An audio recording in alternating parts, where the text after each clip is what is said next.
السلام السلام عليكم عليكم ورحمة ورحمة الله الله وبركاته. وبركاته كسر هذا فرحان عباشيال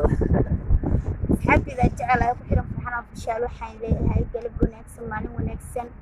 أصحابي إذا جعل ملو بجوبتين soo تعال في dhawaada الشارع kal iyo laab ku soo هذا dhawaada waayahan youtube-ka muuqaal soo macna gelin la xalligaasna waxa keenay oo kuleelaha la galay banaanka oo loo bixi lahayahay fiidiyowna wuxuu rabaa in meel lagu sameeyo adoo ujeedin baa hor dhexdiisa ka soo duubaynaa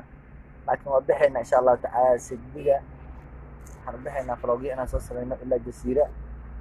waxay أصحابي doonaa إذا جعل يسود هذا ملو بجوبتين